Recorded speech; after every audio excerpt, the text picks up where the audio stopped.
তো আজ বানালাম চিংড়ির নানান পদ। তো চলো দেখে নি। আজ বর বাজার থেকে বড় বড় সাইজের চিংড়ি নিয়ে এসেছে, একবার দেখো। আর মেয়ে তো দেখেই খুশি, কারণ আমার মেয়ে চিংড়ি খেতে খুব ভালোবাসে। বিশেষ করে ওর জন্য চিংড়ি মাছ বাড়িতে আনা। আমরাও ভালোবাসি খেতে, কিন্তু আমার মেয়ে একটু বেশিই ভালোবাসে। তো দেখো, চিংড়িগুলো ধুয়ে লবণ হলুদ মাখিয়ে নিয়েছি, আর বাজার থেকে একটা লাউও এনেছিল, তাই ভাবলাম লাউ চিংড়ি বানানো যাক। তো দেখো, লাউ কেটে সব ধুয়ে, আর এইদিকে রান্না করতে যা যা উপকরণ লাগবে সবকিছু হাতের কাছে রেডি করে নিয়েছি। দেখো, প্রথমে গরম তেলের মধ্যে চলে গেল চিংড়ি। চিংড়িকে ভালোভাবে উল্টে পাল্টে লাল করে ভেজে নামিয়ে নেব।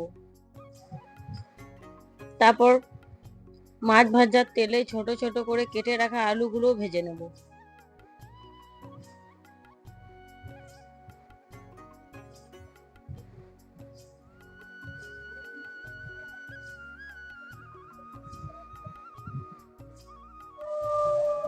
আদাটা আর মিক্সিতে বাটলাম না, গ্রেটের সাহায্যে গ্রেট করে নেব।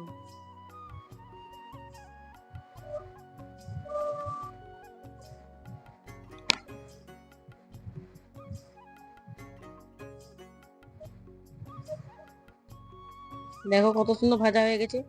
তারপর গরম তেলের উপরে দিয়ে দিলাম কালো জিরে, একটা তেজপাতা আর রসুন কুচি। একটু নেড়ে চেড়ে পেঁয়াজ কুচি দিয়ে দিলাম। পেঁয়াজটা লাল হয়ে এলে আদা বাটাটা দিয়ে দিলাম।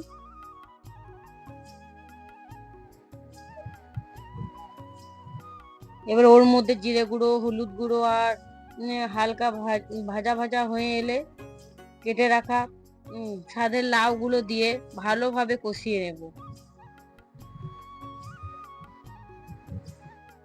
একটু পর লাউয়ের বন্যা দেখা যাবে, মানে লাউয়ের যত জল সব বেরিয়ে যাবে, তাই আর কি।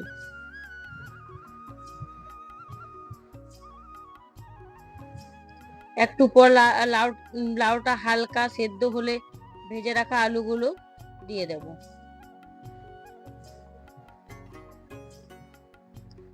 ভালোভাবে আবারও কষিয়ে নেব।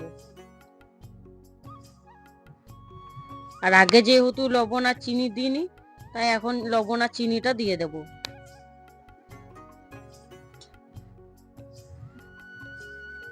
আর এইদিকে দেখো, আমার মেয়ে কিলে দিয়ে কি তৈরি করেছে সেগুলোই দেখাচ্ছে।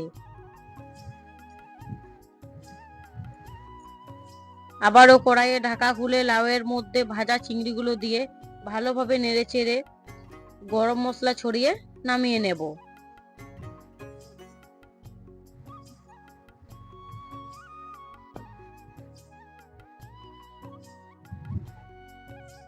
তোমরা চাইলে ঘিও দিতে পারো, আমরা ঘি খাই না বলে ঘিটা দিইনি।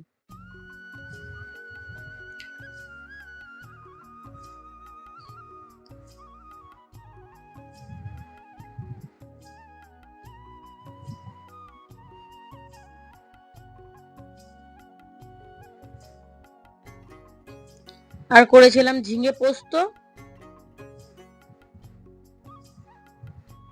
দেখো রেডি। আর চিংড়ি মাছের খোসা বাটা। চিংড়ি মাছের যে দাম, তাই চিংড়ি মাছের আগা করা দিয়ে যা তৈরি হয় সব করে দিলাম আজকে একদিনেই।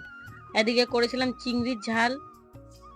দেখো, তাহলে তো হলো না চিংড়ির নানান পদ। মেয়েকে খেতে দিয়েছি। দেখো, অনেক দিন পর তৃপ্তি করে দুপুরে ভাত খেলো। তো টাটা, দেখা হচ্ছে পরের ভিডিওতে। ভিডিওটা কেমন লাগলো জানিও।